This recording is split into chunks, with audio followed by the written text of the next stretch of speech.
no os veo, pero os deseo unas buenas tardes y daros las gracias por estar hoy aquí en esta charla que voy a moderar. Voy a moderar un poquito porque seguro que van a hablar mucho. Lo mejor que le puede pasar a un moderador es ser prescindible. Con lo cual, bueno, os voy a presentar a los dos escritores que nos acompañan hoy. Empezaré por mi izquierda, no por nada. Es que estamos en una época de susceptibilidades, Sí. si acaso. Vale, ella es Cristina Sánchez Andrade. Ya sabéis, los que me habéis escuchado moderar más de una vez, que no me gusta nada desgranar el currículum de la gente, ¿no? O sea, no voy a desgranar premios, etcétera. Sí voy a citar algunas de las novelas que además tenéis fuera y que luego os podrá dedicar, como la primera, Las lagartijas huelen a hierba. Y luego te preguntaré por los títulos, porque tienes algunos títulos muy curiosos. Bueyes y rosas dormían, bueno, y que acaba, por cierto, para no olvidarme, de sacar una nueva novela. Y cuando digo acaba de sacar es que está todavía calentita, acaba de salir del horno. Sí, pero la he visto aquí, o sea que... Luego te preguntaré por ella. Y a mi derecha me acompaña Tony Hill, también autor de, primero, una trilogía policial. Estábamos comentando, ¿no?, que es de sus primeras novelas, esa trilogía de Héctor Salgado, el personaje. Y luego tiene Los ángeles de hielo, lapsus, y Tigres de cristal. Bueno, solventado la presentación rápida, a mí me gustaría empezar preguntándoos algo que mucha gente me suele preguntar a mí y que a mí me gusta preguntar a otros compañeros escritores y que sé que a la gente le interesa, ¿no? Y es, ¿qué elemento, sea el que sea, qué elemento es el que hace que cuando estáis delante de alguna historia, un posible personaje o lo que sea, os haga decantaros por decir, aquí hay una historia, quiero escribir una novela sobre eso? ¿Hay alguna chispa, algún clic? ¿Qué es lo que hace que te lances a escribir o en tu caso lo mismo? Sí. Hola. Uy, Dios. De golpe me oigo como de ultratumba o algo. Bueno, buenas tardes, gracias por estar aquí. Gracias a Carlos y a Cristina también, que nos hemos juntado aquí para hablar un ratito de libros, que eso siempre es agradable. Pues no lo sé, es que yo creo que en cada historia es distinto. La verdad, no sé si siempre es igual. Yo, en el caso que yo más recuerdo ahora, que es el de la última novela, que es Tigres de cristal, no fue una imagen, no. Yo tenía muchas ganas de hablar de un barrio concreto y de ambientar una historia en un barrio concreto de inmigrantes, básicamente andaluces y extremeños, en el extrarradio de Barcelona, ¿no? Entonces, digamos que más que una imagen, las imágenes eran las que yo tenía del barrio, ¿no? Los bloques, aquellos descampados que había en los 70 y todo aquel especie de escenario, ¿vale? Pero en otras novelas sí, yo recuerdo el caso de Los buenos suicidas, que es esta novela que está aquí, que es la segunda de la trilogía, más que una imagen también fue una noticia terrible que ya nos hemos olvidado, pero fue bastante comentado en su día, de cómo habían aumentado el índice de suicidios en una empresa que se llamaba France Telecom. ¿Vale? En un momento determinado hacen unos cambios en el departamento de personal o recursos humanos, sobre todo hacen unos cambios en lo que son los objetivos a cumplir y tal, y la ratio de suicidios en aquella empresa aumentó, pero extraordinariamente, en un año. Entonces yo me quedé con aquella idea de suicidarte por el trabajo, por decirlo así, ¿no? Porque en el fondo suicidarte por el estrés del trabajo, y fue una de las llamadas de atención del que me salió Los buenos suicidas, que va de esto, de hecho, de un colectivo de personas en una empresa que empiezan a suicidarse. Entonces, cada novela es distinta. Yo no te puedo decir que tenga siempre una imagen reveladora o un momento de casi de, no sé, de sabiduría infinita. No, vas buscando. Yo creo que en el fondo los escritores siempre buscamos cuál será nuestra próxima historia o cuál será nuestra próxima novela. Y de hecho, yo creo que escribes hasta cuando no escribes. Escribes cuando paseas por la calle, escribes cuando ves la tele, cuando lees el periódico, cuando viajas. Y un poco se junta todo, ¿eh? No creo mucho en la imagen. Bueno, buenas tardes. Muchísimas gracias a los dos y sobre todo a todos ustedes, a todos vosotros por estar aquí. Es un inmenso placer ver una sala tan grande en un pueblo de España llena de lectores. Bueno, en mi caso concreto, yo no diría que busco las historias. Las historias vienen a mí, es decir, las historias, los personajes, en general siempre han venido a mí. Yo siempre cuento que uno no busca los personajes, sino que los personajes buscan al autor.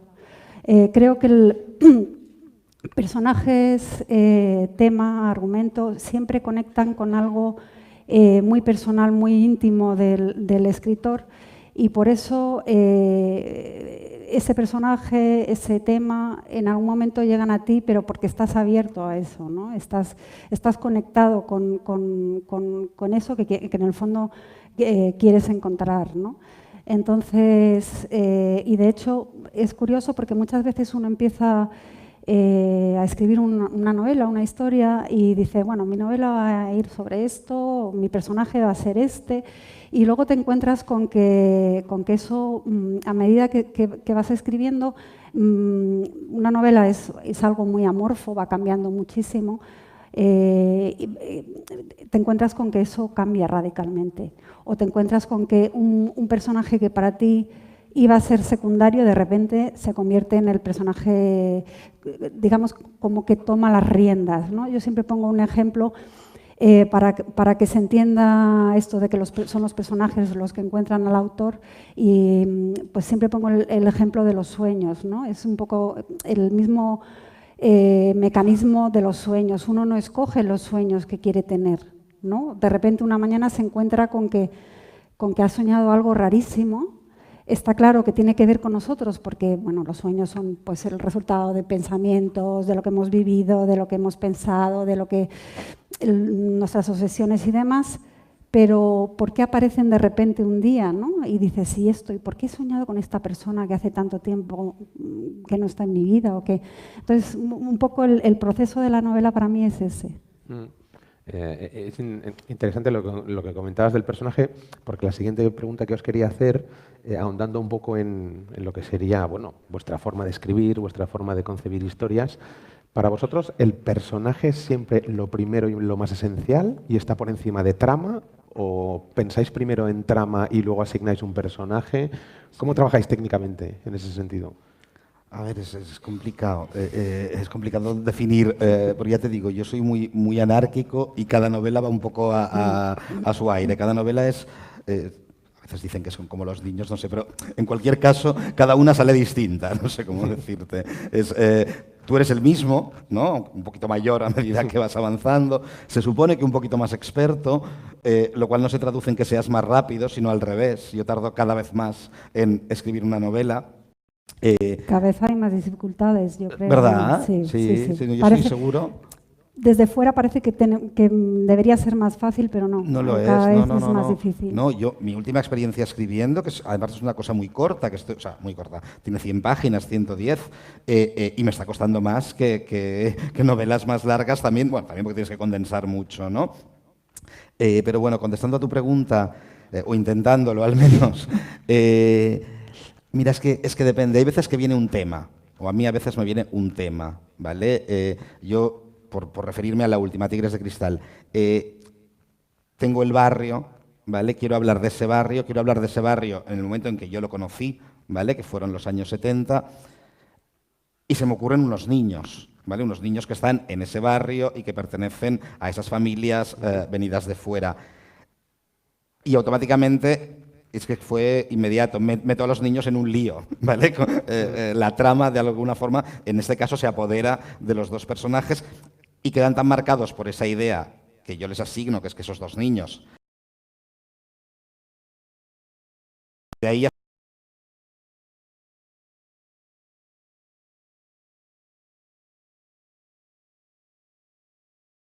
pero ya te digo, pero otras veces no, ¿no? Pero hay veces que...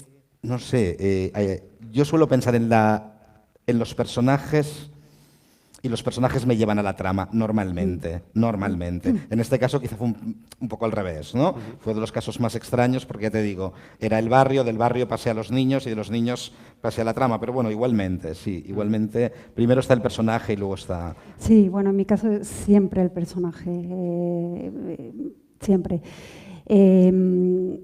Yo tengo como esa visión o esa intuición de los personajes, por ejemplo, por contaros la experiencia de este libro que está aquí, Alguien bajo los párpados, pues yo tenía la imagen de estas dos mujeres saliendo un día, dos ancianitas vestidas, una con un traje de novia, la otra con el camisón por debajo y montándose en un Volkswagen Escarabajo con una gaviota en el tejado. Esa fue la imagen que tuve. Entonces, a partir de ahí empezó a, se subieron a un coche, entonces a partir de ahí empiezo a construir la trama.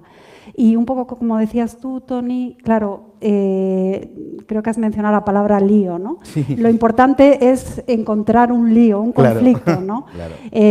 Muchas veces a lo mejor tengo, como en mi anterior novela, Las inviernas, tenía, que por cierto es Las inviernas, es el nombre de las dos mujeres protagonistas, y eso es un nombre de un pueblo. Y entonces ahí, por ejemplo, surge porque bueno, pues íbamos por la carretera y vimos una desviación que ponía Las inviernas. Y entonces yo dije, me encanta, para nombre de una novela. Y a partir de ahí surgieron estos dos personajes. O sea, que es verdad que cada novela es absolutamente distinta y el proceso es curioso, pero lo importante es que una vez que tengas el personaje, que haya un conflicto. Claro. Para que haya una trama, porque si no, sin conflicto no hay trama, no hay nada, no hay novela, ¿no? No lo he dicho al principio, pero ambos comparten un rasgo biográfico característico, que tienen uno de sus dos progenitores ingleses. ¿Ah, sí? Ah, qué bien. Bueno, no es un, en mi caso bueno, no es un progenitor, sí. Es un ancestro. A ver, Toni viene de Wellington. Sí.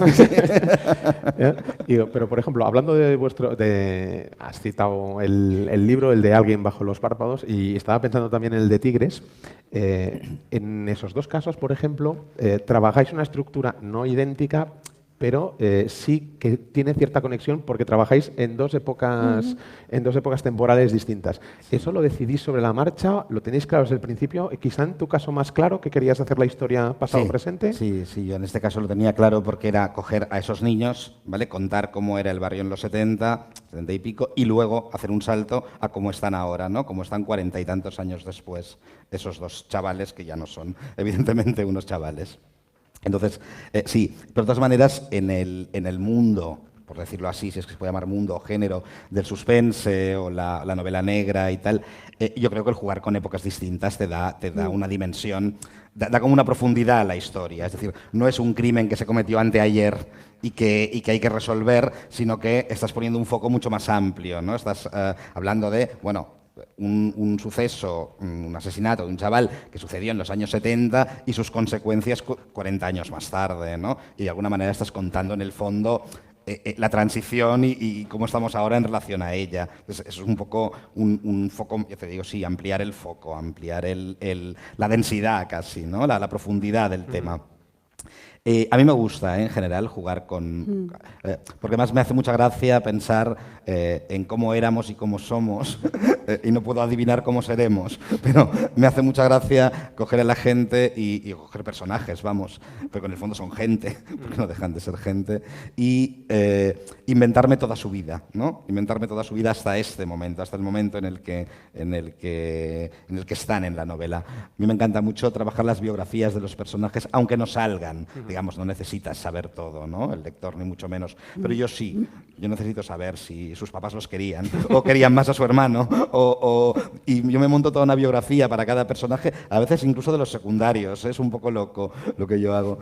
Pero me da la sensación de que así yo los entiendo, y incluso en los secundarios, en muy pocas palabras o en muy pocas páginas, puedo transmitir o intento transmitir lo que yo quiero de ese personaje, ¿no? Para qué lo estoy utilizando en el fondo. Entonces, sí, también te digo que la novela, Cristina lo decía antes, no sé si lo he hecho exactamente así, pero es que es muy orgánica la novela. Una novela, primero, el proceso de escritura es largo. O sea, entre que tienes la primera idea y entregas el manuscrito al editor, tú mismo cambias. Tú mismo también. cambias, eso te iba a decir. Tus intereses cambian, ¿no? Entonces, yo creo en parte que hay que mantener un cierto control de lo que es la historia, pero a veces también tienes que ceder a la no sé si improvisación, pero sí al puro gusto de decir, bueno, esto está yendo hacia otro lado, vamos a dejarlo a ver qué pasa, ¿no?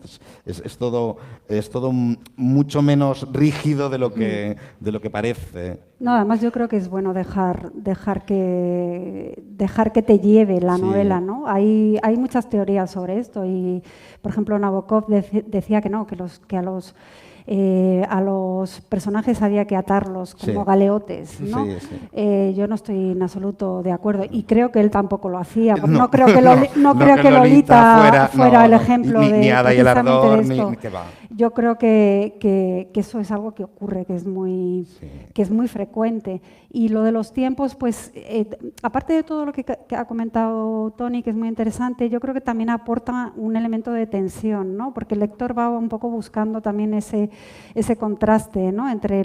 Y luego hay una cosa también interesante y es la propia transformación, evolución, el arco de transformación del personaje dentro de la novela, que es algo fundamental. Un personaje tiene que transformarse, tiene que ser otro. Todos nos transformamos durante nuestra vida, por supuesto, pero en todas las situaciones. Probablemente ahora cuando salgáis ya no seáis los mismos, esperemos. ¿No? Entonces, todos estamos transformándonos continuamente y esto en ficción es muy interesante, ¿no? Como ese personaje, sobre todo si has manejado dos tiempos, yo también manejo aquí, cuando salen las ancianitas estas, son los años 80 y me remonto a incluso antes de la Guerra Civil. Entonces, claro, estás viendo cómo era esa persona de joven y cómo es de mayor y por qué es la que es por todo lo que le ha pasado. Eso es muy interesante, ¿no? Luego uno mismo tiene que ser consecuente con ese personaje, ¿no? También claro. No... en esencia sigue siendo el mismo, ¿no? Yo os lo preguntaba porque en estos dos casos, además, y justo con lo que hablabas tú del arco de transformación, claro, tú en una novela normal lineal, con la típica trama, ves esa evolución del personaje a medida que toma decisiones o le pasan cosas, pero claro, cuando utilizas una estructura de ir y venir, o sea, tú tienes el resultado final del arco de transformación desde el principio, pero es como intentar averiguar por qué se ha producido ese acto de transformación. Claro, pero el lector quiere saber por qué. Claro. ¿Por qué tenemos a esta ancianita, en mi caso, que decide pirarse con otra en un coche una mañana, ¿no? ¿Y a dónde van? ¿Y qué les ha pasado? ¿Por qué han llegado a esto, ¿no? Entonces, el lector quiere... al final lo que hacemos los escritores es plantear preguntas, dejarlas en el aire y dejar que el lector intente responder esas preguntas. Cuando ya la tienen respuesta, pues planteas otra. Y así vamos generando la tensión, ¿no? Toni también ha introducido un elemento, no estaba preparado, o sea, yo soy como un meandro, me voy adaptando. Ha hablado del tema de los géneros. ¿Creéis que siguen teniendo validez en la literatura actual hoy en día? Como escritores pues y luego... Sí. Pues no lo sé, la verdad es que, mira, el otro día había todo yo no soy muy amante de Twitter y estas cosas, pero había todo un hilo de una editora, por cierto, que yo conozco, hablando de que no entendía el concepto novela literaria, es decir, y las novelas que no son literarias, ¿qué son? ¿No? Porque exactamente una novela no literaria, ¿qué es? Y alguien le contestaba, vale, sí, pero igual hay que diferenciar también entre la última novela de Siri Hustvedt y y ponía el nombre de alguien muy comercial y muy no sé qué, ¿no? Y al final dices, bueno, sí, vale, claramente no son el mismo concepto ni tal, pero también el lector decide en cada momento si le apetece más leer algo pues mucho más intrascendente y mucho más mucho más entretenido y ya está, para llevárselo a la playa, y luego llega a su casa o llega otro fin de semana y se pone pues con la novela de Siri Hustvedt, ¿no? Por decirlo así. Entonces, es difícil siempre. Yo lo de los géneros, a mí particularmente, cada vez me molesta más. ¿vale? Pero supongo que porque intentan encasillarme en uno y luego, como tampoco doy el perfil exacto de lo que están intentando buscar, porque yo intento escaparme, entonces tampoco les acaba de gustar lo que yo les propongo, ¿no? O sea, sí que existen los géneros, es evidente que existen los géneros. Existe la novela negra, existe la novela de ciencia ficción, existe... Terror, claro, lo que quieras, eso es evidente. Pero yo creo que la gracia un poco es, y en el fondo todos los autores lo hacen, todos lo hacemos, coger elementos de un lado y de otro. El último premio Herralde, que es Mariana Enríquez, es una novela de terror, pero estoy seguro que no es una novela de terror como las de Stephen King. Y yo soy muy fan de Stephen King, no tengo nada en contra, pero seguro que no es eso. Entonces, yo creo que también la gracia un poco es tomar elementos. A mí el crimen, por ejemplo, la violencia en general me interesa mucho. Entonces, si yo tomo un crimen y hablo de él desde muchas perspectivas y me llevo... Bueno, no importa quién cometió el crimen en Tigres de Cristal, si ya lo sabes, lo hicieron ellos, ¿vale? Lo que importa es el por qué y el qué pasó después. ¿Qué pasa cuando tú has cometido un crimen a los 11 años? ¿Vale? ¿Cómo lo vives cuando tienes 40 y tantos? Entonces, en ese sentido es donde yo intento tomar elementos de un género y luego un poco mezclarlos, ¿no? Como en un plato de cocina. O sea, tomas ingredientes y luego los mezclas. No lo sé, es difícil decir que no existen los géneros, porque es que sí, pero cada vez hay que ser como más moldeable o eliminar fronteras entre varios géneros, porque, por ejemplo, la novela histórica, vale, es histórica porque transcurre en un tiempo ya pasado, pero algo más tiene que pasar. O hay una historia de amor, o hay un asesinato por resolver, o hay unas intrigas palaciegas, pero algo más. El género es solamente un contenedor muy grande y dentro tú puedes mover como un malabarista puedes mover muchas piezas.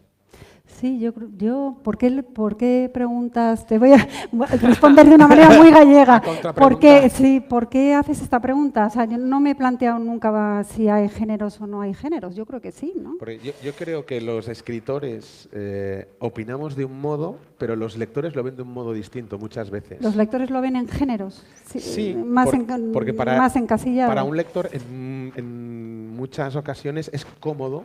Cuando tú accedes a una librería a comprar algo, es cómodo el tenerlo todo situado y etiquetado hasta cierto punto, ¿no? Sí, bueno, eso es verdad, porque hay veces, es cierto que a lo mejor entras en una librería y dices, oye, recomiéndame al librero, recomiéndame un libro. ¿Qué te gusta? Entonces, claro, es más fácil decir, me gusta la novela histórica, me gusta la policíaca, o me gusta... pero es que, como decía Tony, muchas veces, pues, por ejemplo, yo no escribo novela histórica, tengo una novela histórica, pero no es nada más que tengo una. Pero en esta hay una parte de historia que me tuve que documentar y que entonces, bueno, pues podrías llamarlo novela histórica si quisieras. En ese sentido, pues es verdad que los géneros pues entran y salen dentro de... Sí, que no hay unas fronteras claras, pero vamos, yo creo que los géneros los hay y los seguirá habiendo, ¿no? Es en donde cada autor se mueve con más comodidad, ¿no? Sí, en vuestro caso compartís otro rasgo, o al menos es una opinión personal, que es que cuidáis muchísimo y de una forma muy personal el estilo. Es decir, en una novela pues tenemos la parte más técnica, más estructural, más tal, pero luego hay una parte muy importante que es la parte literaria, la parte del estilo, ¿no? No os parecéis, pero tenéis una voz propia muy marcada cada uno de vosotros. ¿Qué importancia le dais a cuidar esa voz y a la belleza literaria cuando escribís? Sí, bueno, yo es que creo que si no... Es que para eso escribes. Es decir, si no... Claro que quieres contar una historia, vale, muy bien. Pero en el siglo XXI, que es un poco el siglo de la imagen, ¿no? Donde ya tenemos cines, series, ya tenemos todo esto, los autores solo tenemos palabras y solo tenemos frases.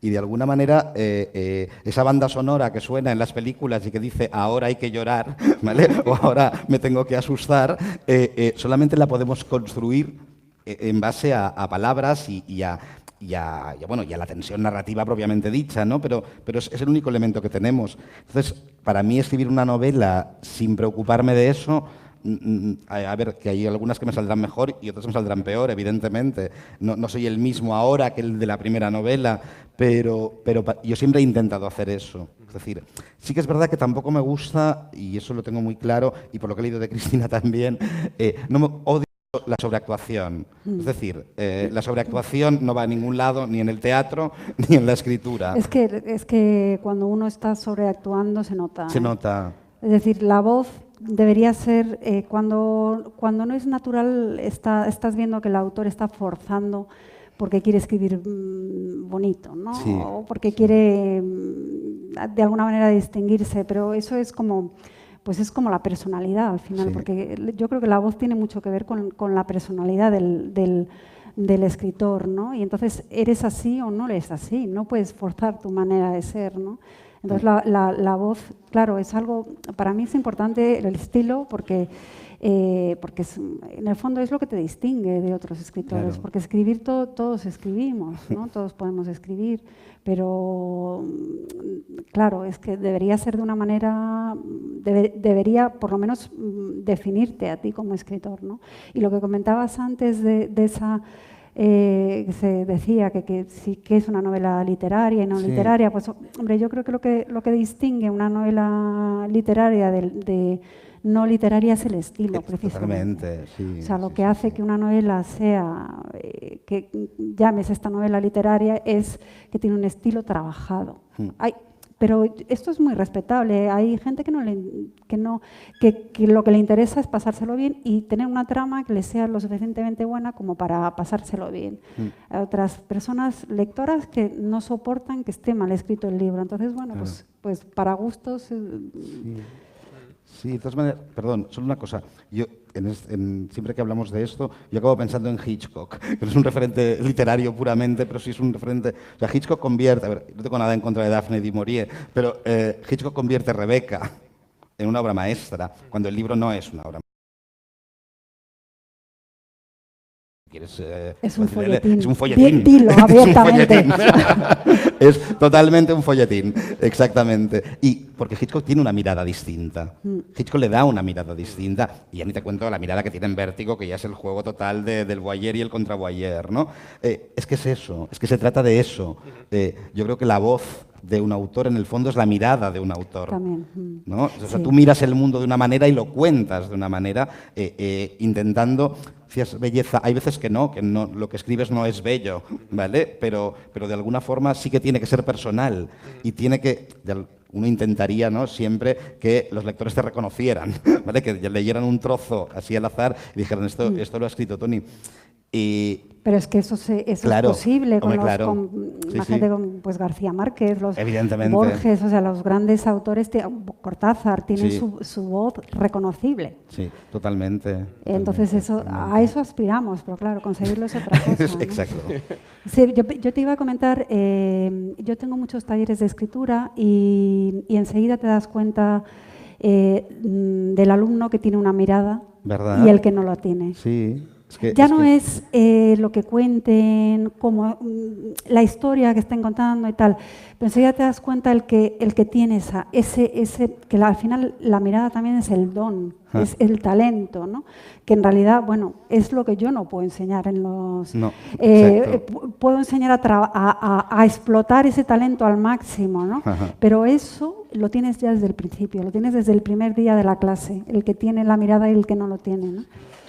Hablabas y utilizabas un verbo muy preciso, que es trabajar el estilo, ¿vale? Efectivamente, un alumno tiene un talento, pero si no se trabaja, ¿cuánto corregís vosotros vuestros textos? Hasta la náusea. Sí. Hasta que ya lo odias. No, es que de Que lo hecho, odias, mira, yo comentaba esto ayer precisamente en uno de los talleres, es que la gente no lo cree, pero llegas a aborrecer el texto. Sí. Que te lo aprendes casi de memoria, sabes dónde está cada Sí, palabra, sí, cada... luego ya lo dejas y vuelves a leerlo y a lo mejor, bueno, ya lo ves de otra manera. Incluso lo comentábamos antes, se te olvida. Si ahora yo tengo que hablar de un libro que salió hace 4 años, tendría que pensar, ¿no? Pero en el momento de la corrección es odioso, es odioso porque... Y siempre se nos escapan cosas, siempre habrá... Sí, suerte que la editorial, digamos, luego también tiene unos profesionales que se enfrentan al libro y lo leen por primera vez cuando tú ya lo has acabado, ¿no? O cuando tú crees que está acabado. Pero lo de la corrección, aparte a mí es que yo lo que no puedo es dejarlo para el final, porque hay gente que escribe todo, ¿no? Así en plan, yo no soy capaz, porque entonces... Yo cada mañana empiezo releyendo, bueno, cuando ya llevas mucho libro no puedes, ¿no? Pero al menos lo último que has escrito. Y me puedo pasar la mañana poniendo los puntos y comas, quiero decir, me puedo pasar la mañana diciendo esta palabra no va, y esta palabra no va, y esta frase no va, y con lo cual mi trabajo es como una especie de corrección continua, ¿vale? De hecho, al final, sí que lo lees y vuelves a corregir cosas, pero te diría que menos que las que voy haciendo constantemente a lo largo de todo el proceso de escritura, que hay veces decimos que no acabaré nunca, porque es difícil que te des por satisfecho. Yo creo que ahí también venía lo de cada vez tardas más, porque cada vez cuesta más que estés contento con lo que... porque cada vez tienes más expectativas y más expectativas contigo mismo, propias, ¿no? Y más, te exiges más. Exacto, más bloqueos por ese motivo, sí. Esta es una pregunta que siempre me gusta hacer a compañeros, y es que, bueno, además de escritores... y no solo porque se nota en vuestros libros, sois lectores. Sí. ¿Y qué dos libros creéis que os han marcado más? Ojo, ¿qué dos libros? Uno como lectores, es decir, que os hicieran estallar por dentro el amor por la lectura, y otro como escritores, más desde un punto de vista técnico. El típico libro que dices, ¡buah! Con este aprendí a escribir. Siempre hay un libro con el que aprendes a leer o amar la lectura. Es que yo no diferencio ¿No? eso. No. Será a lo mejor una incapacidad no. mía, ¿no? Pero bien, para mí, sí, o sea, yo voy siempre leyendo para escribir, ¿no? Sí. Que es una deformación profesional, yo creo, ¿no? Y es un poco angustioso también porque muchas veces vas buscando algo que no encuentras y entonces no disfrutas de la lectura. O la apartas porque no es esto y empiezas otro y no es esto tampoco y no es esto y entonces es un poco angustioso, sí. Bucea en tu pasado. Sí, bueno, yo tengo un libro para mí que fue clave, que lo han reeditado ahora, yo lo leí hace muchísimos años. Se llama, bueno, es una trilogía que han reeditado ahora con el nombre de Klaus y Lucas. Klaus y Lucas. Sí, lo conocéis. Leíste el primero en su de momento. Agatha Christoph. Claro, yo leí hace, yo qué sé, 30 años igual. Leí El Gran Cuaderno, que es el primero y el que realmente me interesa. Y este libro me marcó. Este libro me marcó radicalmente. Sí. Y luego, bueno, pues tengo otros libros que me han gustado mucho, que releo de vez en cuando. Pues no sé, por mencionarte, hay un libro por ejemplo, de Patrick Süskind, el autor del Perfume. Todo el mundo lo conoce por el Perfume, pero tiene una novelita pequeña que se llama La Paloma, que es delicioso. Por ejemplo, este libro me encantó también.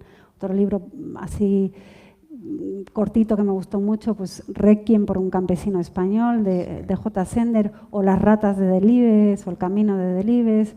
Luego, bueno, es claro, que ya nos vamos, ¿no? Porque te puedo empezar a sacar los autores gallegos, que también a mí me encanta siempre hablar de los gallegos, con Queiro, de Ángel Fole, de Rafael Dieste y todos estos, y bueno, pues hay muchos también ahí. Es que, sí, yo, a ver, me tendría que ir a cuando era muy joven, ¿no? Para que en aquel momento no pensaba que escribiría nada, o de alguna manera... ¿A la época de Tigre? Sí, no, ahí era pequeño, perdona. Tampoco me hagas más viejo. Vale. No, yo sí recuerdo, pero aquí era más mayor, y es un libro que técnicamente me dejó muy alucinado, que es el Crónica de una muerte anunciada. ¿Vale? O sea, cómo aquel señor, en un número de páginas determinado y además no muy extenso, consigue construir todo un mundo, ¿vale? Y encajar, porque es como una especie de puzzle, ¿vale? Pero encajar sin que se note. Con una prosa, por el final empezando del por libro. El final. O sea, sabes que mataron a Santiago Nassar, ¿no? Solo en la primera línea del texto. ¿Cómo consigue que todo aquello sea un universo, ¿vale? Y que tú sigas apasionadamente interesado en por qué mataron a Santiago Nassar. Y además ese libro, en cuestión de tensión, es muy curioso, porque dices, bueno, ya sé todo. Claro, ya sé todo. Todo lo que tengo que saber ya lo sé desde la primera línea. Sí. Y sin embargo sigues interesado en seguir leyendo, ¿no? Sí, lo consigue. Sí, no, totalmente. A mí me dejó muy flasheado. Y hubo una vez, me acuerdo, en un verano de aquellos aburridos que tenía, que pensé, voy a intentar ir a buscar los puntos, ¿no? Los engranajes, o sea, dónde cruza, desistí a la mitad, o sea, no lo sé hacer, digamos, no, al menos no lo sé analizar a ese nivel, ¿no? Prefiero disfrutarlo como lector, pero me parece que es que tú vas leyendo muchas cosas, conforman todo un universo, ¿no? de lecturas. Yo además soy muy ecléctico y paso completamente de un extremo al otro y de la tradición anglosajona a la española o a la latinoamericana, no lo sé.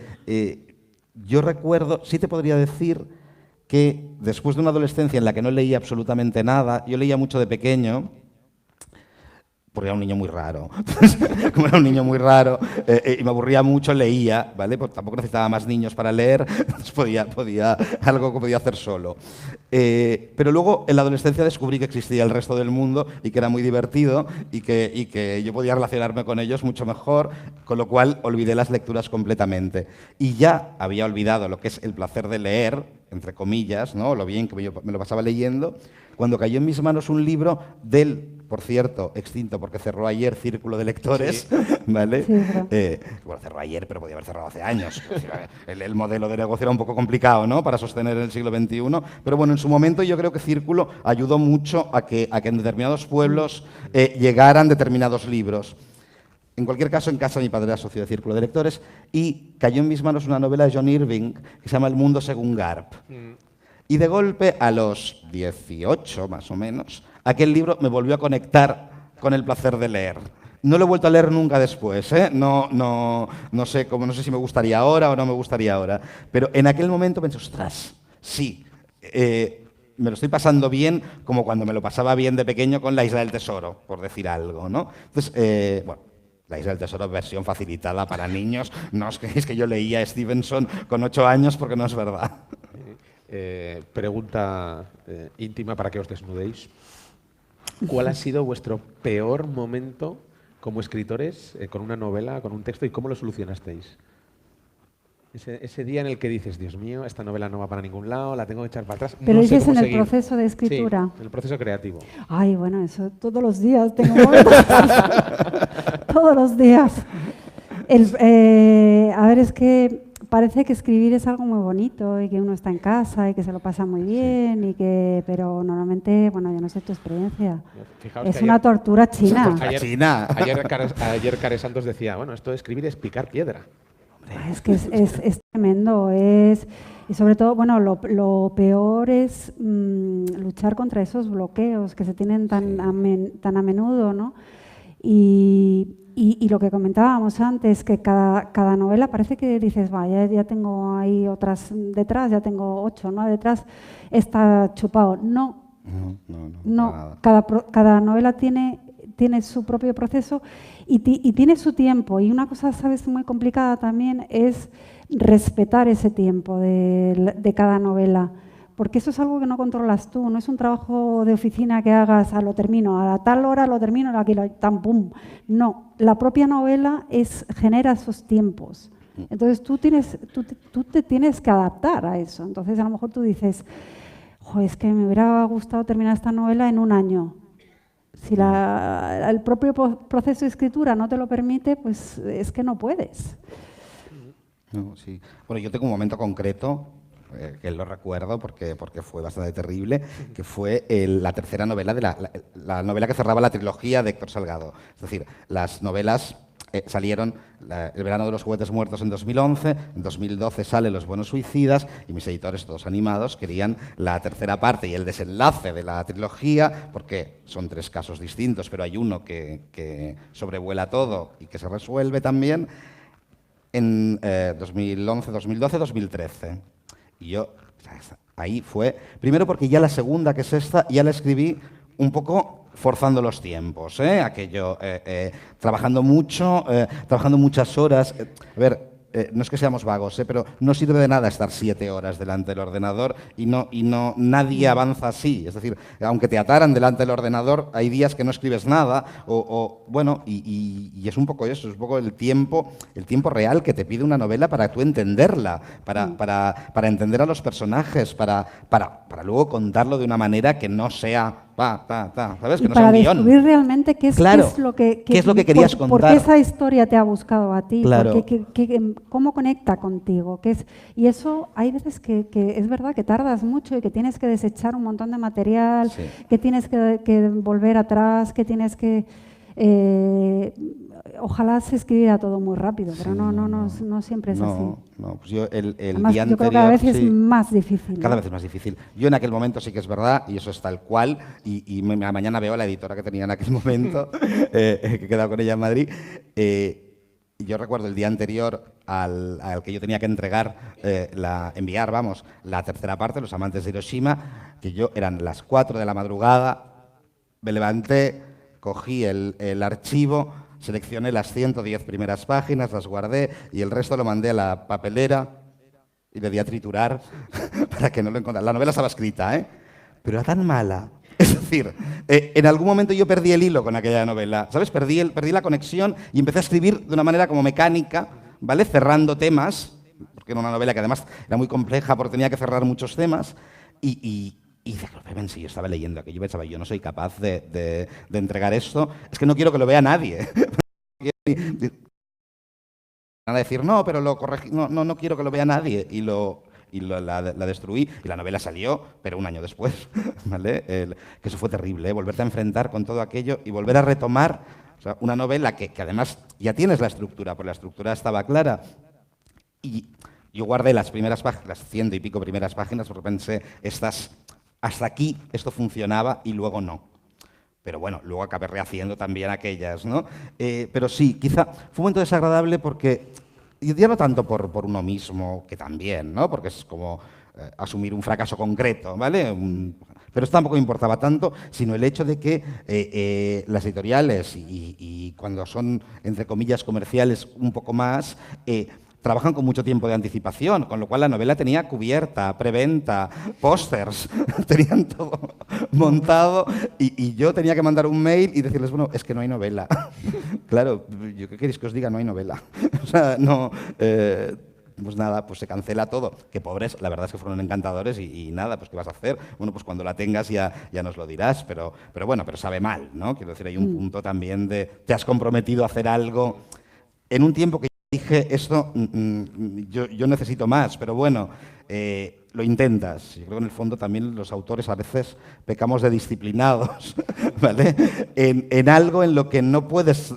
la disciplina no sirve. No sirve de nada la disciplina, no. Hay algo que está fuera de control. Sí.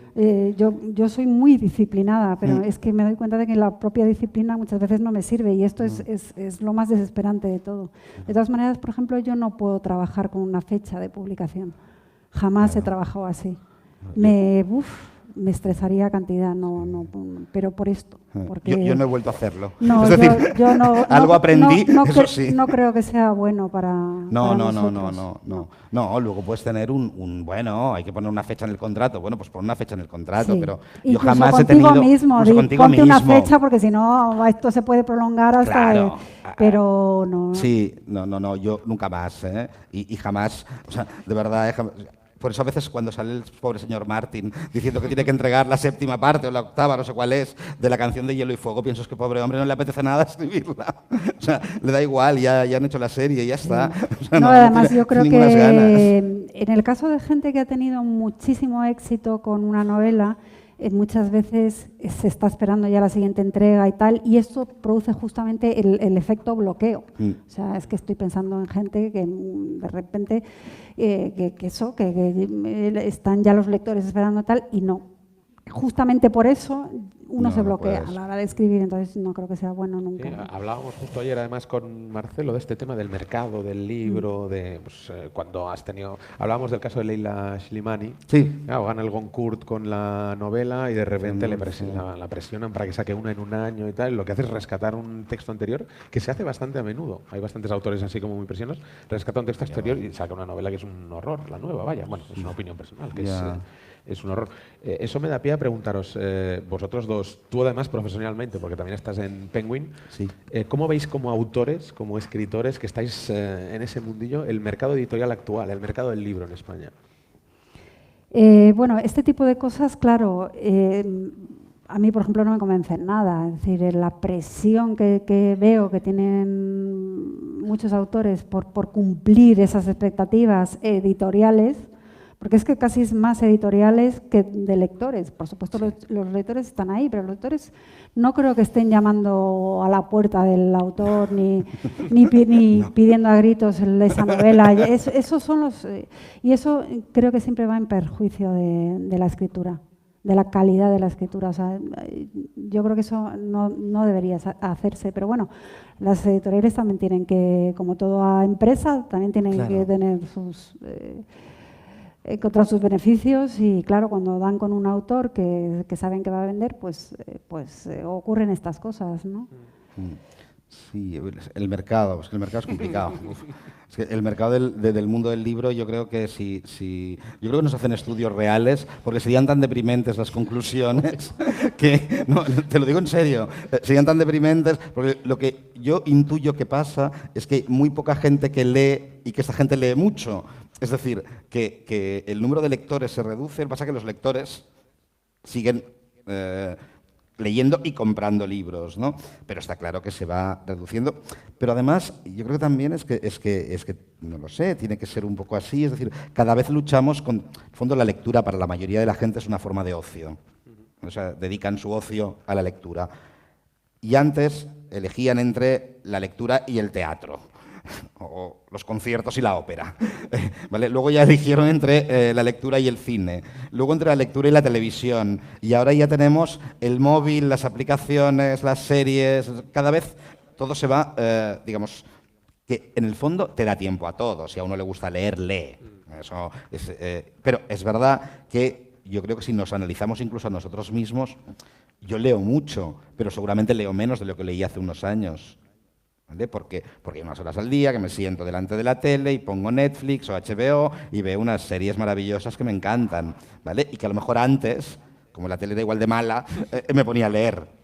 Entonces, el mercado del libro se va como reduciendo y yo creo que de alguna manera también, no sé, hay que hacer cosas. Aparte de escribir, ahora ya hablo desde el punto de vista editorial, hay que hacer cosas aparte de escribir y editar libros. Hay que convertir a los libros en objetos que la gente quiera tener, ¿vale? En objetos bonitos, en objetos cuidados, en objetos que tengan una carga emocional. Bueno, lo que estamos haciendo aquí ahora. Lo que ahora. estamos haciendo aquí ahora y lo que se hace en los clubs de lectura. Por o sea, yo ejemplo. creo que compartir libros, al final...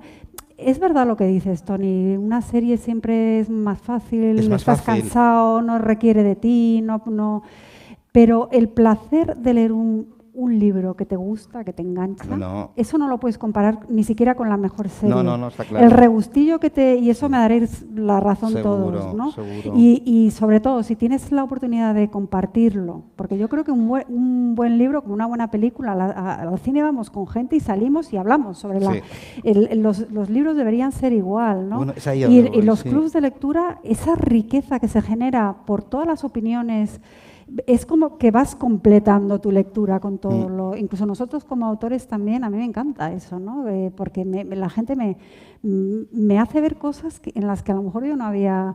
Entonces todo eso alrededor de la lectura es verdad que es lo que a lo mejor habría que fomentar más y habría que trabajar más para que no se perdiera, ¿no? Sí. Bueno, os hago, antes de empezar a abrir el turno de preguntas, os quiero hacer una última pregunta. Ahora sois papá y mamá y tenéis que escoger cuál de vuestros hijos os gusta más y por qué. ¿Cuál creéis que es vuestro libro mejor o más especial? ¿Con cuál os quedaríais si tuvierais que apretar un botón solo para salvar a uno? Claro, eso es exactamente cuando Sí. te preguntan. La decisión de Sofía. Sí, ahí la has dado.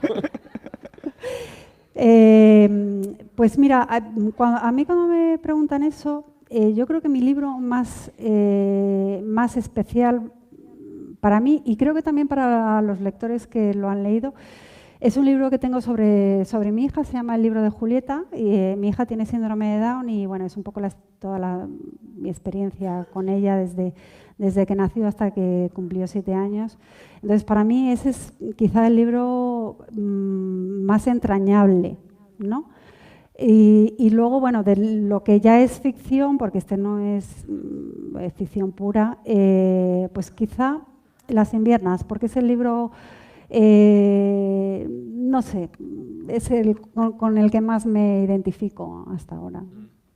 Sí, yo no lo sé. Yo creo que ahora mismo siempre es el último, pero como del último ya han pasado, porque en el fondo salió en 2018. Es decir, ya me empezó a liberar de los personajes del último. A mí me hizo muy feliz escribir Los ángeles de hielo, que es el primero que va después de la trilogía. Me hizo muy feliz primero por eso, porque de golpe dejaba todo un mundo que me había tenido la cabeza loca durante varios años y me podía meter en algo completamente distinto. ¿Vale? Entonces, reconozco que me encanta, antes cuando hablábamos de influencias o libros o corrientes, yo soy un fan enorme de lo que es la literatura gótico-inglesa, es decir, desde... Bueno, supongo que desde que traduje Jane Eyre y casi acaba conmigo también, porque traducir del inglés al castellano Jane Eyre no era nada fácil. Yo traduje Cumbres Borrascosas, Pues o sea también. que estamos... Vale, pues estamos ahí. Casi Sí. es peor Cumbres Borrascosas. Sí. Desde el punto de vista de escritura, Jane Eyre era complejísimo.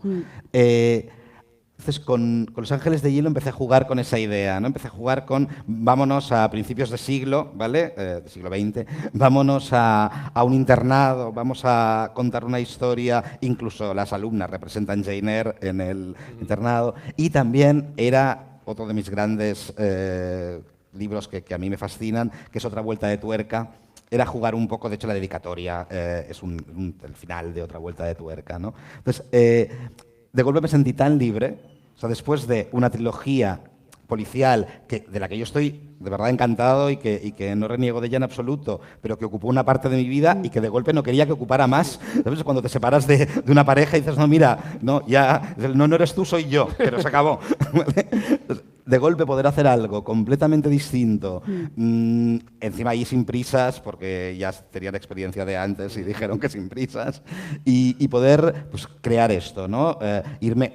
Tuve que documentar muchísimo porque un trozo pasaba en Viena a principios del siglo de la Primera Guerra Mundial. No sé, la cantidad de cosas que llegué a leer, artículos, libros y tal, pero me sentí tan feliz.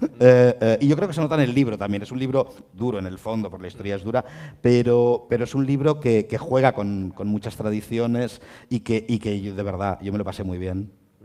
Bueno, nada, darles las gracias a los dos y abrir el turno de debate, de preguntas. Vosotros que también habéis leído los libros.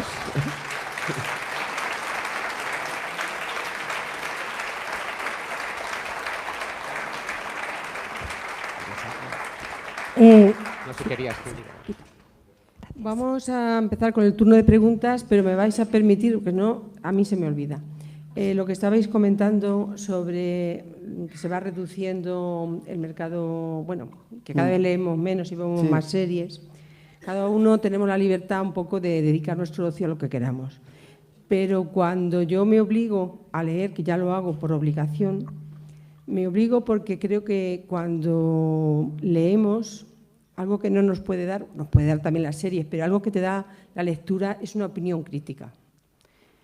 Leer tiene muchas buenas cosas, pero entre ellas es la libertad. Conoces muchísimas más cosas, te aporta mucho más que una serie.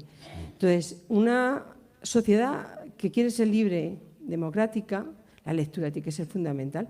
O sea, la gente cuando ve una serie se lo puede pasar muy bien y puede sacar sus conclusiones, pero en la mayoría de los casos ni siquiera. Creo que la lectura, leer, aporta, además de crear el tiempo, ese de ocio, de te date ese regustillo cuando te gusta tanto, que se te queda ahí y que cada vez que ves a alguien bajo los párpados o los buenos suicidas, siempre que los miras en tu casa, vuelves a recordar esa conexión que has tenido. Sí. Además de eso, crea crea ciudadanos con más conciencia. Yo pienso, desde mi punto de vista. Sí, mira, yo solo una cosa, antes yo no es que atacara, pero de alguna forma sí decía que se reduce el número de horas que dedicamos a leer, pero yo creo que hay dos cosas que la lectura te da casi obligatoriamente. La opinión crítica también, pero bueno, para mí la puedes extraer de varios puntos de la lectura, seguro. Pero hay dos que son claves. Una es la imaginación. Tienes que imaginar para completar la lectura. En una serie normalmente, en general, te lo dan hecho.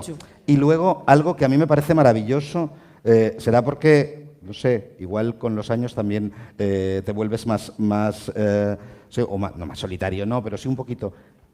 Cuando lees estás solo tú con el libro, no hay nadie más. Normalmente un libro no se lee a dúo, no se lee con toda la familia allí. Las series son un ambiente más social, más de comedor, ¿no? Tú y tu pareja veis una serie, tú y los niños veis una serie. El libro eres tú y él, y hay una comunicación, yo diría que mucho más íntima y mucho más bonita entre lo que te están contando esas palabras y tú. Te puedes poner a llorar si un libro te emociona, ¿vale? Y no te ve nadie, ¿vale? O te puedes echar a reír, o puedes hasta pasar miedo, me da igual. Pero en cualquier caso, ese momento de soledad, que cada vez tenemos menos. Estamos todo el rato comunicándonos vía móvil con el mundo, estamos todo el rato, en general, trabajando con más gente. Y yo creo que ese ratito de estar tú solo con un libro, yo creo que habría que guardarlo, ¿vale? Porque es bueno hasta para uno mismo, es decir, independientemente de que el libro sea mejor o peor, me da igual. Y ese ratito de ingresar en otro universo, todas las tardes o todas las noches o el ratito que tengas tú para leer, me voy a este otro lugar, ¿no? Que está un poco también lo que nos ocurre a nosotros como escritores, ¿no? Que es maravilloso, ¿no? Dices, es que salgo de esto y me meto en esto, ¿no? Sí. Esa parte también es muy gratificante. Solamente quería hacer esa apreciación, porque la lectura tiene, y sobre todo con los chicos más jóvenes, pues hay que fomentarlo. A ver, venga, preguntas. Buenas tardes, gracias por estar aquí. No voy a hacer ninguna pregunta, solamente sobre el tema que estáis hablando. Sí que es cierto que yo tengo una hija de 17 años que ahora no lee nada, claro, que antes devoraba los libros, de incluso tenía que castigarla sin leer por la noche, y con el tema del teléfono y Netflix se acabó la lectura. Sí. Le encantaba tener sus libros, que se los regaláramos, y no sé qué es lo que se puede hacer ahora para eso. No puedes hacer absolutamente nada. Es que además, cuanto más insistas, peor. Pero si ella ha leído, yo creo que volverá a leer. Igual que has dicho tú, que claro, cuando pasa tiene la que encontrar el libro. El libro, ¿sabes? Hay un libro que de golpe te vuelve a reconectar con el... Ya no con el hábito, con el gusto. Porque en el fondo, a ver, es que leer tiene que ser un placer, si no lo es. Hoy hacemos muchas cosas por obligación cada día. Para mí leer es un placer. Cuando no lo es, no tengo ningún problema en abandonar el libro. O sea, pero ninguno, porque ya está. Es decir, tenemos un tiempo limitado, unos años de vida limitados, y yo no voy a dedicar la hora que tengo para leer, hora y media o las 2 horas, con algo que sinceramente no me aporta o no me interesa en ese momento, que a lo mejor lo coges luego y sí, pero no puedes hacer nada. O sea, yo creo que si has leído antes tienes que volver a leer, porque en el fondo también es lo que hablábamos ahora. Hay algo que no te dan las series, hay algo que no te da el cine, porque si no hubieran, ya se nos hubieran comido. Es decir, el poder del cine ya se hubiera comido a la novela. La novela siempre está a punto de desaparecer, ¿no? Aparecen teóricos además y tal, pero no desaparece nunca. Entonces, bueno, no sé. Pero me entristece tanto que ese hábito tan bueno que tenía, que lo pierda de golpe. Ya, pero es que aparecen muchas cosas cuando eres adolescente, que te interesan mucho más que leer, No, y además también pasa yo creo también con los adultos, y son etapas también. Sí. Hay veces que te apetece más leer que otras, pero lo peor es como todo en la vida, lo peor que se puede hacer es insistir y obligar y no sirve de nada. Esto me lleva a una pregunta. ¿Vosotros leéis mientras escribís? Es decir, ¿seguís leyendo mientras estáis metidos con la cabeza en una novela, 100%? ¿O dejáis bastante de leer? ¿Leer otros libros? Sí. Sí, claro. Bueno, hay escritores que no. No, yo... Es que de hecho yo, como decía antes, escribo leyendo muchas veces. O sea, yo necesito una lectura, pero por eso también me crea tanta ansiedad, porque voy buscando algo concreto que a lo mejor no encuentro. Entonces no es una lectura libre de pasármelo bien y dejarme llevar. Es una lectura muy, muy encauzada hacia lo que estoy escribiendo. Sí, yo sigo leyendo, sí. Es verdad que hay momentos, igual ya cuando estás prácticamente al final de la novela, cuando ya estás en los últimos, por decirlo así, en el último mes, últimos 2 meses, que sí que lo que me cuesta en aquel momento es que me interese nada más que lo que yo estoy haciendo. Te vuelves muy egoísta en el fondo. Pero no me interesa, ya no la lectura, no me interesa nada. Es decir, no me interesa salir, no me interesa ver a gente. Y tienes que hacerlo, porque si no es como acabas obsesionándote con un detalle de una página que es ridículo.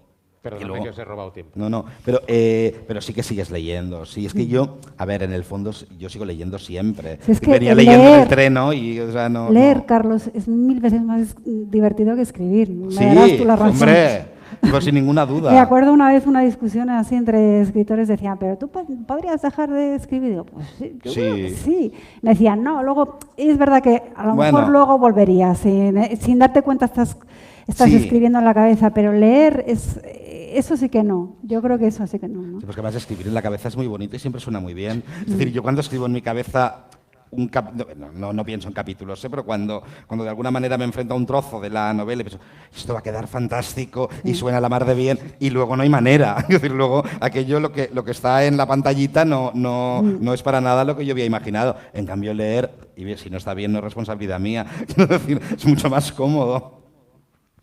Hola, buenas tardes. Bueno, yo quería comentar que desde hace unos años para acá, en mi opinión, el libro es un artículo de lujo.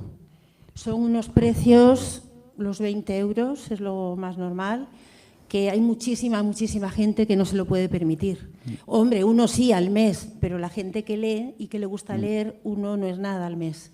Entonces, reivindico que no sé por qué es tan caro, nos tenemos que esperar, o algunas personas se tienen que esperar a que salgan en el libro de bolsillo, y me parece que tienen unos precios que hablamos mucho de cultura, pero claro, ¿quién puede acceder a gastarse a lo mejor pues 100 euros, si son más de uno en la familia o uno solo que le encante leer, al mes en libros que los lees y luego ya son para colocar en una estantería? Unos zapatos te duran un año entero. A mí me resulta un artículo de lujo y es muy gracioso, y lo voy a comentar aquí, que a veces tengo una hermana y a veces voy con ella y veo una cosa que me gusta y digo, jo, me encanta, pero no sé si comprármela, porque en el fondo no la necesito. Y me dice, pues eso equivale a 2 libros, que eso equivale a 2 libros, que son 2 semanas, y eso que te gusta, pues te dura para todo un año. Pues chica, pues cómpratelo. Entonces, me parece eso, ¿no? Reivindico hablo de que me parece que los libros son caros, que en las bibliotecas los actuales tardan en llegar, llegan pocos ejemplares, y que el hecho de que a lo mejor la gente también lea menos es porque son unos precios que ahora mismo los mileuristas, etcétera, pues no se pueden permitir estos lujos. ¿Pero tú crees realmente que la gente no lee por los precios? Pienso que mucha gente, sí. Pienso que mucha gente... Yo creo que eso no es el... Yo estoy de acuerdo contigo, los libros son muy caros, y el problema es, sobre todo, cuando te compras un libro que luego no te convence y que lees 20 páginas y dices, sí, esto no era lo que yo quería, ¿no? Y me ha costado 20 euros, ¿no? Pero yo creo que el que quiere leer consigue leer.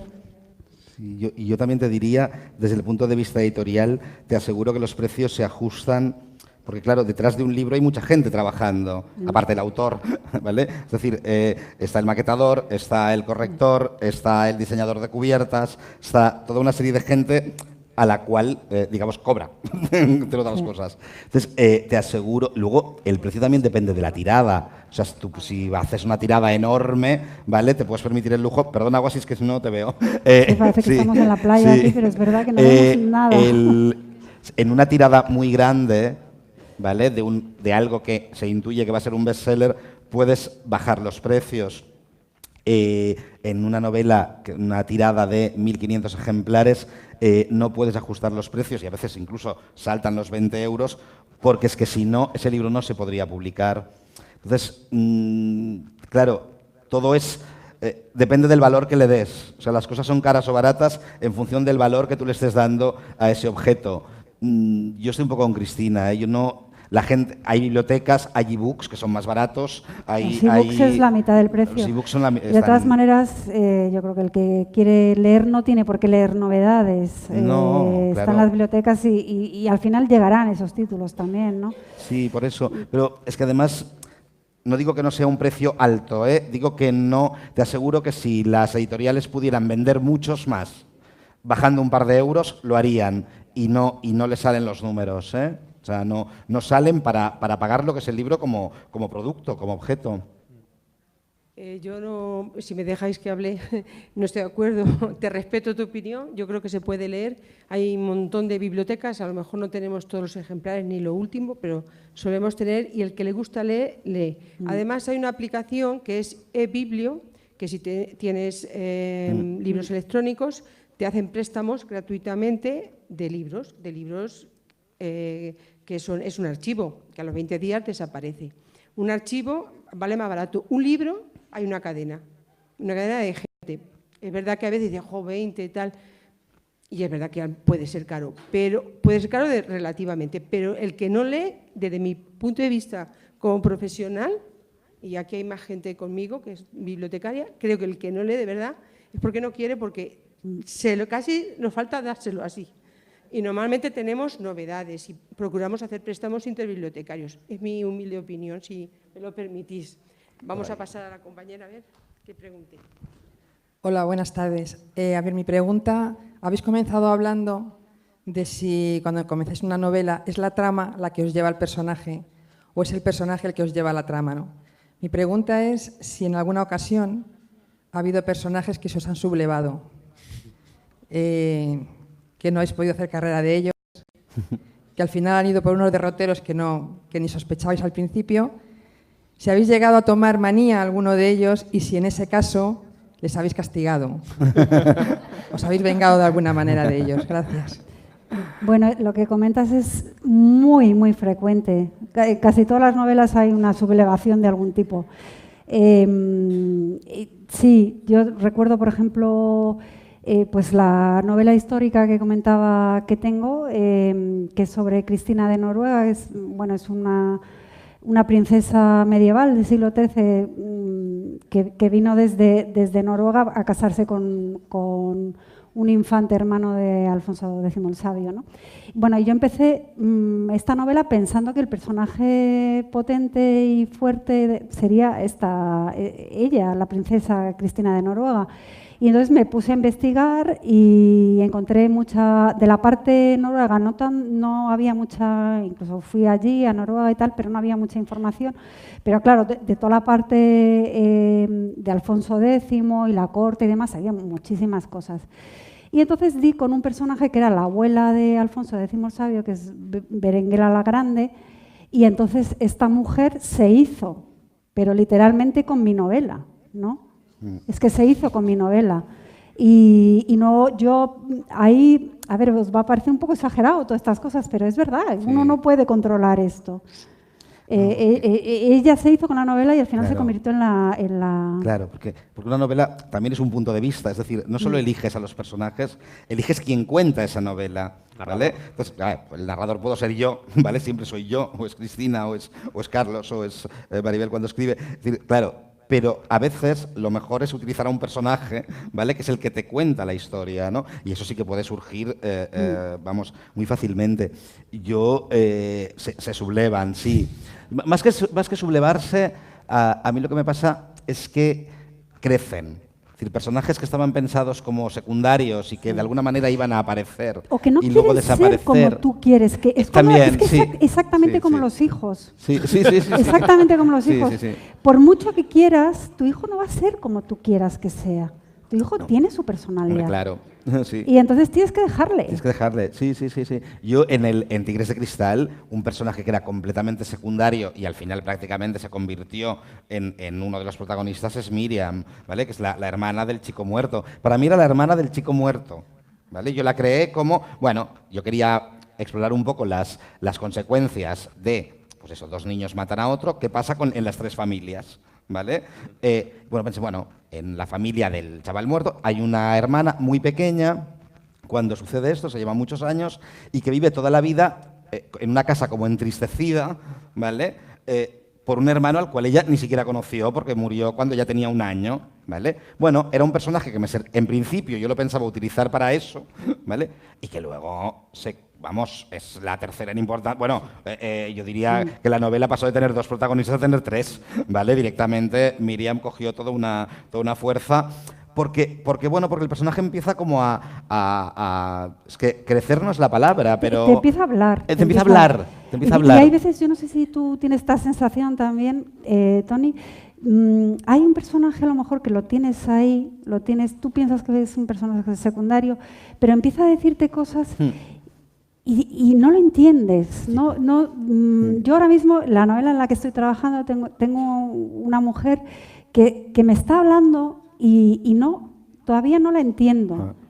Sé que la voy a entender. Sí. Sé que la voy a entender. Suena muy loco, y esto conecta con lo que decíamos antes del tiempo de escritura, que no es algo que tú controlas. No. O sea, yo necesito ese tiempo para entender a este personaje que me está hablando, que me está diciendo algo y me está explicando cómo es ella, pero yo todavía no he podido entenderla, ¿no? Sí. Es que es tal cual. O sea, los personajes, aunque os parezca que no, en nuestro mundo de ficción, en ese mundo paralelo, están vivos. ¿Vale? Sí. Y como están vivos, ejercen como su función, ¿no? Es decir, empiezan a vivir y a decirte cosas y de golpe estás escribiendo un diálogo en el cual la intervención, vuelvo al caso de Miriam, la intervención de Miriam era puntual, ¿vale? Y de golpe su intervención empieza a tener de entrada físicamente más líneas, ¿vale? Y como tiene más líneas, tiene más contenido. Y como tiene más contenido, tú te la empiezas a mirar de otra forma. Y todo está pasando al mismo tiempo que tú estás escribiendo. Es todo un poco...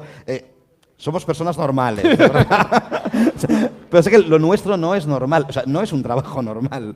Escribir es crear un mundo y ese mundo no siempre obedece las reglas que tú le estás dando, vamos, pero para nada. Sí, incluso decisiones, por ejemplo, en mi novela Las inviernas, es que recuerdo perfectamente, o sea, una mañana, una de ellas era como si la estuviera escuchando, me dijo, es que me quiero cargar a mi marido. Claro, sí. Entonces, pues nada, claro. Así fue, Sí. que se lo carga con un pulpo congelado. Claro, pero es que es así, sí. O en mi caso a veces quiero contarme más, ¿sabes? Quiero que la gente sepa más de mí, ¿vale? Más que quiero hacer algo, ¿vale? Yo el hacer sí que lo tengo más o menos controlado. O sea, los dejo hacer. Eso sí que no lo muevo. Pero de golpe, lo que pasa es que lo hace en muchas más páginas. Es decir, se apodera de la narración y empieza a interactuar con más personajes. Entonces, claro, empieza a tener más peso. Es un poco... Digo, bueno, para vuestra tranquilidad os diré que las voces no son físicas. No. No, por si acaso, ¿sabes? Somos un poco esquizofrénicos. A ver, Tony, ¿Sí? yo soy del Club de Lectura de aquí, Sí. de La Puebla. Y bueno, cuando nos presentaron tus libros, Ajá. esa trilogía, a mí me ha sorprendido mucho el esfuerzo que has hecho tú para conseguir terminar esos libros. Sí, hablas de la trilogía... De la los tres. trilogía. Sí. Yo me las leí de una tirada. Ajá. Y ahora, cuando te he oído decir Sí. lo difícil que ha sido No. para ti hacerlas... El último, A mí el me ha último sorprendido. casi acaba conmigo, directamente. Me ha El sorprendido último casi mucho, acaba conmigo. ¿eh? Sí, Pues ¿no? es el mejor, Bueno, sí, además. claro. Es que yo quería eso. Es decir, yo además, claro, ¿Es el mejor? yo quería que el último, Sí. ¿no? fuera de alguna manera y decir, bueno, ya se acaba, porque para mí se acaba ahí, ¿vale? Pero bueno, lo dejo. Yo y sé que a la gente del policial le encantan las series que no acaban nunca, a mí me horrorizan, ¿vale? Yo cuando veo a la gente que lleva 20 años escribiendo sobre los mismos personajes, sí, entiendo que puede tener su gracia, pero no es para mí, ¿vale? Entonces, yo quería terminar con una novela que de alguna manera dijeras, bueno, estoy muy orgulloso, ¿vale?, de dejar la trilogía en un punto, bueno, digamos, al máximo al que yo llegaba en aquel momento. Yo siempre digo que todos escribimos, o deberíamos escribir, al máximo de nuestras posibilidades en ese momento. Pues ha sido un placer leer tu trilogía sin publicidad. Ya, vale. Ha sido estupendo, estupendo. Gracias. Cristina, tú el año pasado estabas, creo que ibas a venir, o hubo ahí por ahí, porque ya empezamos a tocar en el club algunos libros, entre ellos el de Las inviernas, que es, bueno, estupendo, ¿no? Lo siguiente. A mí me encantó, me encantó. Yo viví en Galicia en los años 80, y muchos pueblos que describes a mí me sonaban. Está muy bien. Y Bajo tus párpados, pues ha sido, pues, ¿qué quieres que te diga? Algo sobre tus párpados es estupendo, buenísimo, buenísimo. Y también te digo que ha sido una lectura muy amena, muy original y muy gallega. ¿Muy qué? Muy gallega. Muy gallega, sí. Los personajes son muy gallegos, muy peculiares y muy gallegos. Sí. Os felicito a los dos. Gracias. Por esa lectura y esos ratos tan buenos que nos hacéis pasar. Muchas gracias.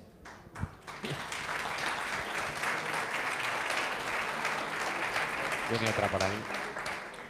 Hola, buenas tardes a los tres y muchas gracias por estar aquí.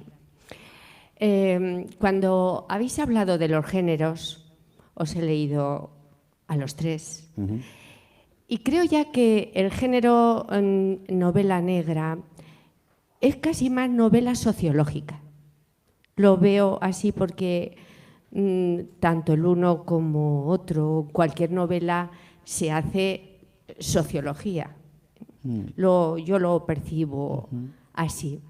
Me ha gustado mucho tu trilogía, la leí, me sorprendió luego la otra novela, porque una novela gótica y con unas descripciones que lo veías, lo sentías, sientes miedo, escalofrío. Y me he comprado esta tarde la última, porque en una entrevista tuya que diste en un periódico, hablabas que en esta novela tratabas el tema del bullying, de la adolescencia y de qué manera ha influido las nuevas tecnologías. Entonces creo que tratar ese tema, pues, muy importante. Sí. A ver, la novela, de hecho, el fondo del bullying también era como una subtrama que acabó apoderándose de la novela, ¿no? Claro, yo quería hablar del barrio, ¿vale? De ese barrio que, contado muy rápidamente, es el típico barrio que se creó en los años finales de los 60, ¿vale? Un barrio donde, de hecho, no había barrio, es decir, solo había bloques de pisos, ¿vale?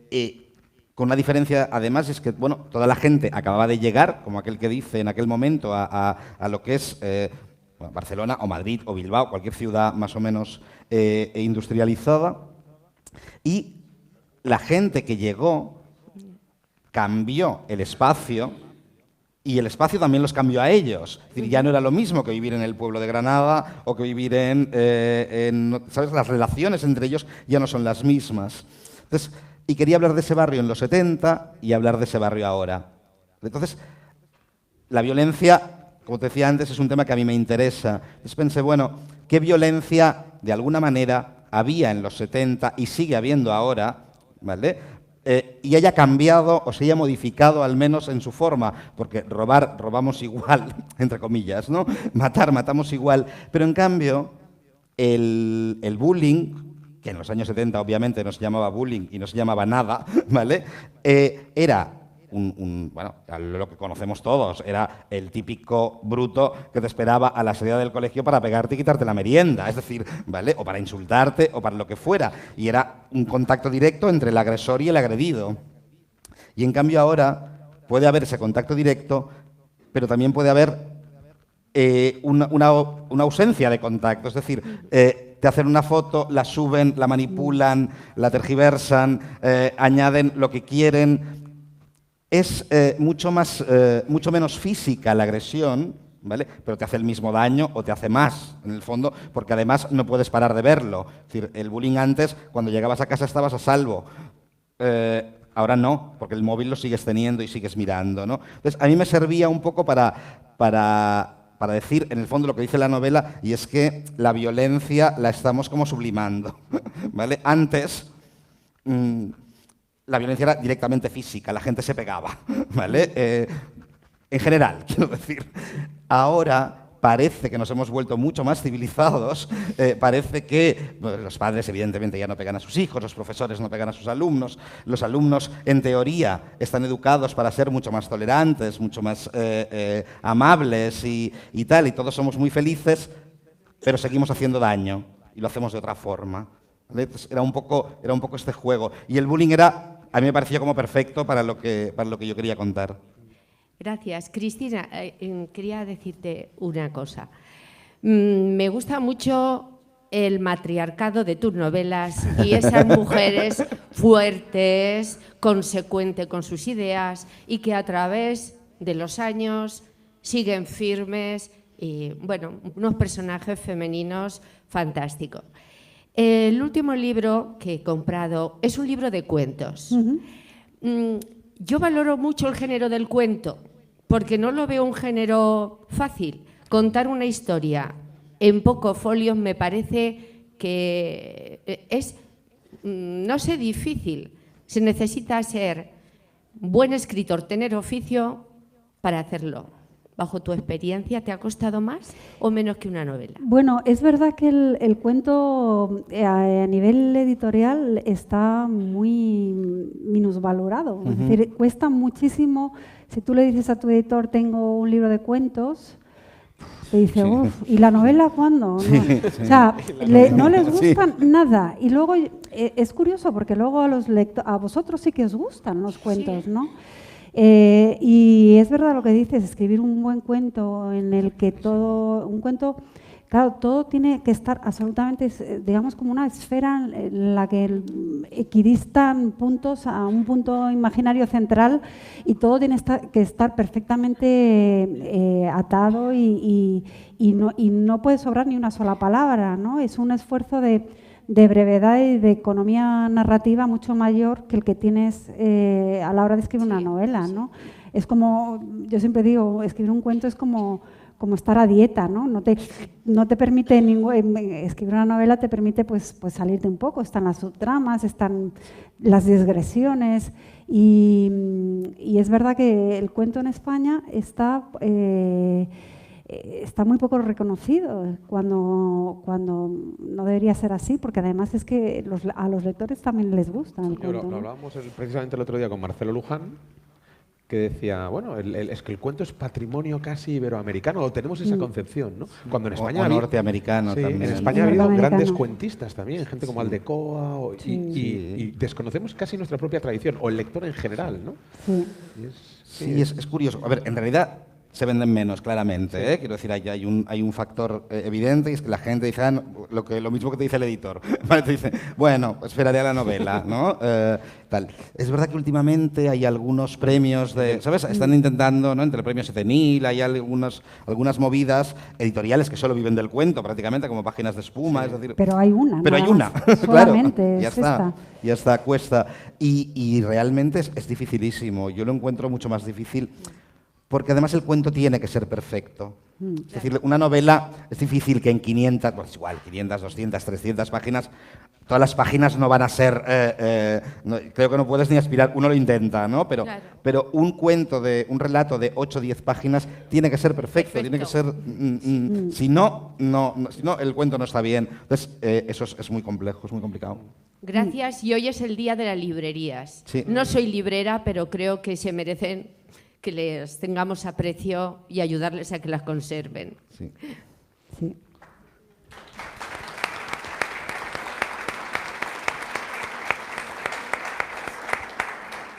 Buenas tardes, enhorabuena por la conferencia.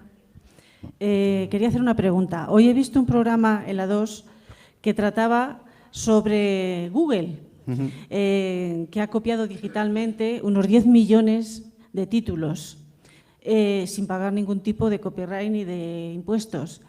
También tiene varios millones de libros descatalogados que tienen copyright, pero como están descatalogados no pagan.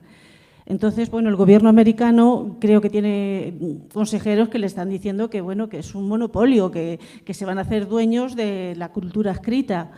Y le están aconsejando a Trump, por lo visto, de que no autorice ciertas cosas o que le pague a la sociedad de autores unos cientos de millones de dólares. La Merkel también ha salido diciendo en este mismo programa que ella va a proteger a los autores y a las editoriales. Y yo quisiera que hablarais un poco, que nos comentarais cómo está este tema en España y lo que conocéis vosotros. Gracias. Pues la verdad, a ver, es que yo cuando dices copiado archivos es que no sé si te acabo de entender.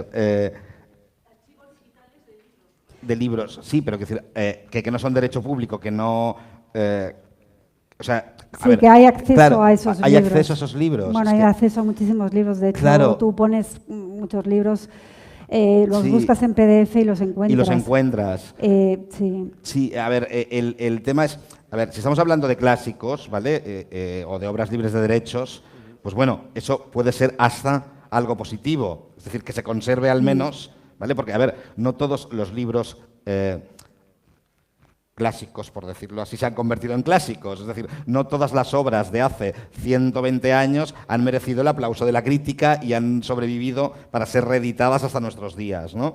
Entonces, está bien, ¿vale?, que alguien se preocupe de eso. Ahora, intuyo por lo que tú me dices, es que no conozco el tema, pero intuyo por lo que tú me dices que estamos hablando de libros que podrían estar a la venta, ¿vale? La verdad es que no tengo respuesta porque no lo sé, no sé muy bien. Pero cómo... yo creo que en España no hay un gran problema con eso. Es decir, yo no sé tú, mis novelas no las consigue nadie por internet. Por internet. Puedes conseguir fragmentos, eso sí. Pero yo creo que ha bajado un poco la piratería. Era enorme, yo recuerdo con el caso de la trilogía en aquellos años, era brutal, sobre todo en el segundo, era brutal. Estaba el libro pirateado, te diría que casi antes que el libro en la calle. Claro, pero en todo caso eso es una buena señal. Claro, en principio a mí, yo jamás he sé pensado... que es una tristeza para nosotros, pero... Sí, es que a alguien le interesa lo suficiente como para... Hombre, si se están esforzando en piratearlo, en tenerlo ahí, es que ahí hay una expectativa grande, ¿no? Sí, no lo sé. Yo creo que el tema piratería va bajando, entre otras cosas, porque la gente lee menos. Pues claro, es un poco deprimente, pero es verdad, es un poco eso. Como a la gente le interesa menos, es igual que antes. Mira, antes estaban aquellos señores que vendían películas que las grababan en el cine de cualquier manera, ¿vale? Y te las vendían, y ahora ya no hay, prácticamente, o al menos en Barcelona no hay. ¿Por qué? Porque entre Netflix, bueno, es que no tienes tiempo de ver todo lo que hay, no hace falta que te compres películas de estas que medio ni se ven, ¿no? En el caso de los libros, ya te digo, yo aquí no se me ocurre, ¿vale?, que esto vaya a ser un problema.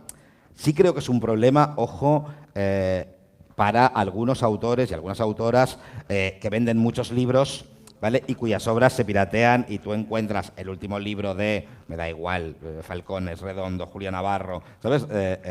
Lo encuentras pirateado. Pero en todo caso, yo creo que el que le gusta leer se va a comprar el libro. Sí. Y el que sigue a ese autor se va a comprar el libro, no va a ir a mirarlo en la pantalla de su ordenador. ¿No?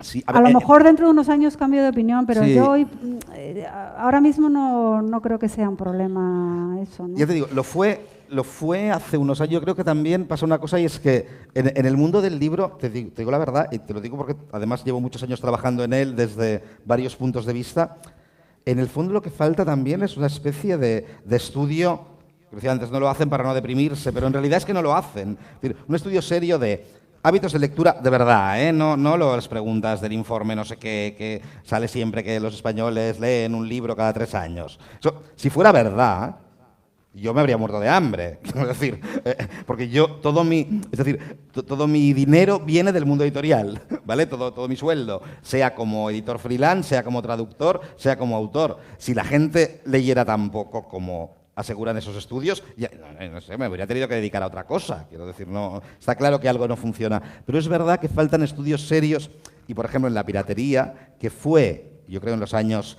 pues eso, 2011, 2012, un problema real, porque se veía como las ventas caían en autores que en principio vendían mucho, y ahí sí fue un problema. Ahora, o nos hemos acostumbrado a convivir con ella, pero en cualquier caso nunca se ha sabido cuál era la magnitud de la tragedia, ¿vale? Nunca se ha sabido cuál era la cantidad de problema real, porque no hay manera de saberlo. ¿Cuánta gente se descarga un archivo en los 1000 páginas de descarga gratuitos? No sé. Y yo creo que la gente también con el tiempo, entre los ebooks que son más baratos, un poco la costumbre. Incluso hay un servicio que te puedes, pagas mensualmente y te puedes descargar un número de ebooks al mes. Yo creo que la gente en el fondo pues, sigue un poco pues, comprando libros, o bien vía ebook o bien vía libro físico, y no puede ser tanto el desastre, porque si no, todos ustedes no estarían aquí y nosotros tampoco. Entonces, evidentemente es un problema, y evidentemente cierran librerías, y eso es evidente, ¿no? Pero algo debe haber que para mantener un entramado que os aseguro que si hablamos de grandes grupos editoriales, mueve mucho dinero. Por ahí tenemos una última pregunta de la jefa. ¿Yo la jefa? ¿Qué jefa? Yo no soy nada aquí. Estoy aquí tan a gusto. Yo quería hacer una pregunta a Cristina, porque veo su imagen, lo estaba comentando ahora con su marido. Digo, es que es tan elegante, esa clase dulce, habla muy suave, pero claro, es que luego lees sus cuentos y... Es que no me cuadra, claro, es que es una imagen, es que es brutal, es una oposición tan brutal que me resulta hasta fascinante. Fascinante y perturbador a la vez. Sí, sí. Mira, esto es algo que me comentan muy a menudo. Y es una discusión que tengo mucho también con mis alumnos en los talleres. A ver, es que y aquí entra con otro tema fascinante que es la sombra, ¿no? El lado oscuro que todos tenemos, ¿no? Todos los que estamos aquí, no solamente yo. La cosa es que quieras dejar que afluya esa parte oscura, ¿no? Entonces, yo cuando escribo, esa parte inconsciente, a lo mejor reprimida también, dejo que salga, ¿no? Y entonces, bueno, pues es toda mi oscuridad, pero yo creo que es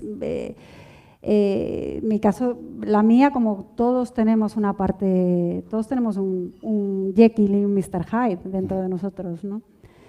Y bueno, ya también es como todo cuestión de gustos y de lecturas y de referentes. A mí me gusta ese tipo de literatura, ¿no? Entonces, bueno, pues tiendo a escribir también así, ¿no? No me gusta lo blandito, ¿no? Entonces, pues busco también escribir así, ¿no? Bueno, pues vamos a poner fin.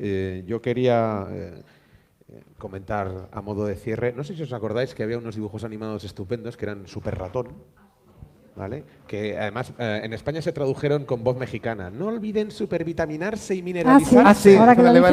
Vale, no sabía que era Super Ratón. Pero sí. Era ahí, me debió pillar mayor. Pues, ya. A mí me gustaría cerrar hoy al estilo Super Ratón y deciros que no os olvidéis de leer porque es neuro y cardio saludable. Muchas gracias.